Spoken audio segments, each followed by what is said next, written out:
Next on Northwest News Weekend roadwork closes down major highways across the region.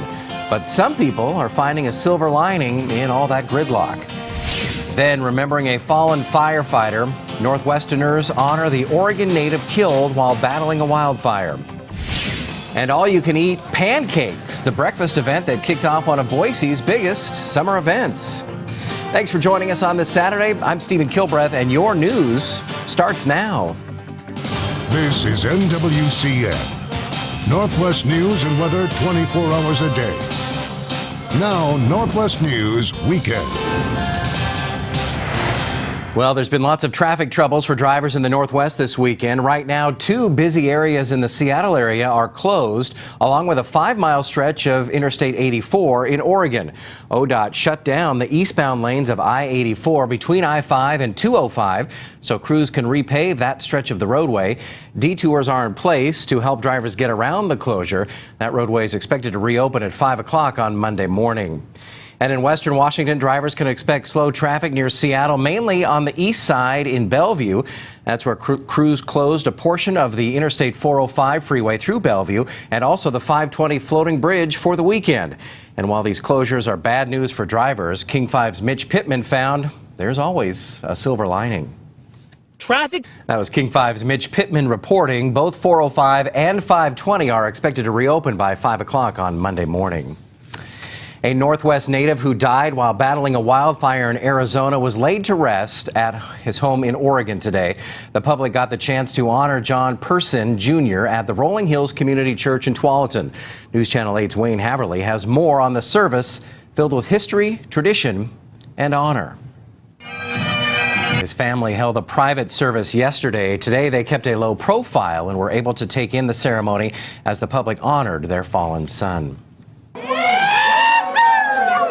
An estimated 10,000 cyclists hit the road for the Group Health Seattle to Portland Bicycle Classic today. These cyclists are riding along state routes and back roads more than 200 miles down to the Rose City. Some bicycle riders will get to Portland in one day, but most will take 2 days. My brother convinced me to do it with him, so we've been training for the last 6 weeks, and now we're doing it. Kathy Sturgeon will be riding in this year's STP race. 5 years ago, she was hit by a drunk driver in Northern California while she was training for the 2008 STP. Stay with NWCN as we await a verdict in the Zimmerman trial. We'll bring you any updates on the air and online at NWCN.com. Gay Pride took center stage in Southwest Washington today. Members of the LGBT community and their supporters gathered in Vancouver's Esther Short Park to celebrate pride and marriage equality at the 19th annual Saturday in the Park. The family-friendly event attracts about 1,000 people each year. 19 years ago, the event started as more of a protest, but obviously this year there's a lot of celebration. We passed marriage equality here in Washington, and now with the Supreme Court, of course, there's a lot to celebrate. Eubanks calls the celebration G-rated with several events for kids. A pancake breakfast marked the unofficial kickoff to the Snake River Stampede in Idaho today. The breakfast has become a tradition for the city of Nampa. All proceeds from the event go to support local initiatives of the participating service clubs. Organizers say the long-standing tradition didn't always happen in the downtown area, but they're glad it did this year. We have a beautiful downtown. Nampa is a beautiful downtown, and it's wonderful to bring people into the core of the community and have them experience this great downtown that we have in Nampa. The Snake River Stampede is just 2 years away from its 100th anniversary. Coming up on NWCN, a sweet tribute, how a group of kids in South Africa are fundraising and honoring the former South African president. Also, Jim Guy is going to be back with a look at your complete forecast. You're watching Northwest News Weekend. Welcome back. Lawmakers in Texas have passed new, tougher abortion restrictions. The law will force all but 5 abortion clinics in the state to close. Thousands of demonstrators filled the Capitol building in Austin to oppose the bill. I mean, if I ever get pregnant, I want to be able to have the option of getting an abortion. It's my choice and no one else's. The bill requires doctors performing abortions to have admitting privileges at nearby hospitals, allows abortions only at surgical centers, and bans abortions after 20 weeks. Me personally, this is just a step, of course, in the process. We're going to push it all the way to the point where abortion is called what it really is, which is the murder of a child. And that's That's murder. That should be illegal. Well, that bill now goes to Governor Rick Perry, who says he will sign it. Rescuers fought against the clock and nighttime darkness to save a 6-year-old boy who fell into a sinkhole. It happened at the Indiana Dunes National Lakeshore Friday afternoon. His family frantically tried digging him out, but he ended up being completely covered in the sand. Emergency crews had to use heavy equipment to rescue the boy. He was in the 11-foot deep sand for more than 3 hours. We get hundreds of thousands of people here. I've never heard of anything like this happening. As a matter of fact, we're going to keep Mount Baldy closed for the weekend while we investigate to determine the cause of this accident. Now, the boy is hospitalized in critical condition. A Seattle judge awarded more than $15 million to the family of a little girl with permanent brain damage. Her attorneys argued a University of Washington doctor mistakenly prescribed a nasal spray that sent her into cardiac arrest. All this happened when Mackenzie Bryant, a heart transplant patient, caught a cold when she was just 4 years old. The doctor recommended she take Afrin nasal spray, even though her cardiologist had warned against it. Moments later, Mackenzie went into cardiac arrest, and the lack of oxygen caused extensive brain damage.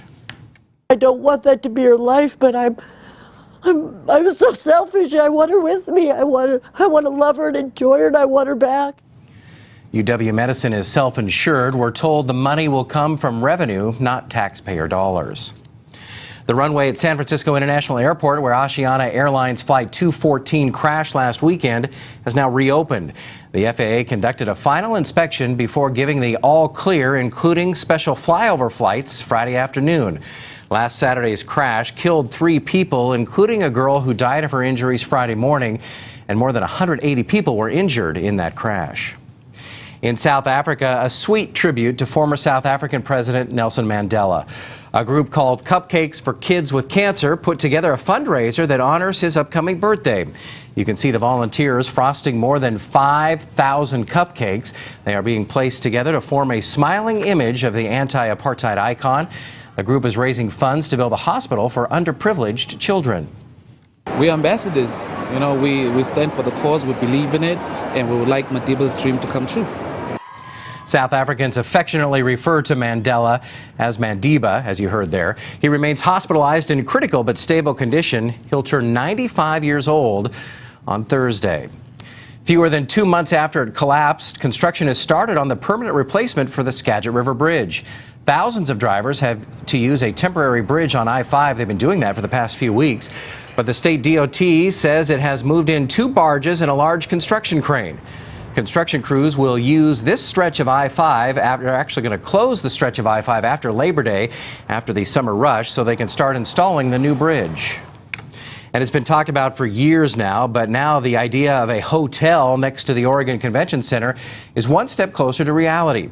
State lawmakers have earmarked $10 million in lottery funds to help jumpstart the project. The proposed Grand Hyatt will have 600 rooms, mostly dedicated to convention business. If you don't have that hotel directly adjacent to the convention center, we can't bring our attendees because the attendees demand that. Meeting planners tell us that this is a key element to add to a city like Portland that's on the rise in terms of attracting conventions. Now, the total price tag comes in at $197 million. The city and county must still vote on the funding aspect of the plan. If all goes as planned, groundbreaking will take place next spring. Still ahead, take a look at this, a muddy event in the inland Northwest, but that mud wasn't the only thing slowing people down. The new requirement for participants this year. Well, in Idaho, it's all things motorized at the 11th annual Northwest Motor Fest this weekend. Organizers say Motorfest is a mix between the county fair atmosphere and, of course, an automotive event.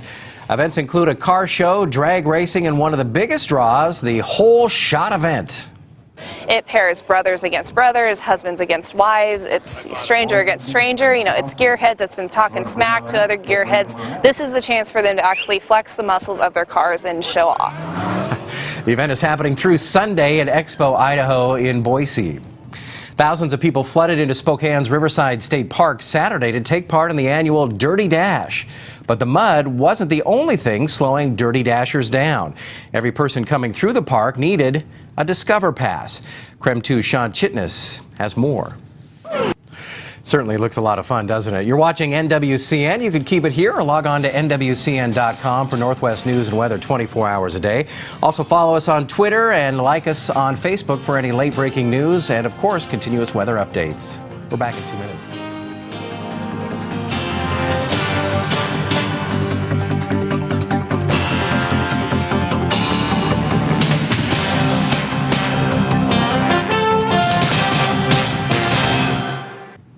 Well, good evening. A verdict has now been reached in the George Zimmerman trial. We'll take it now live to CNN for their coverage.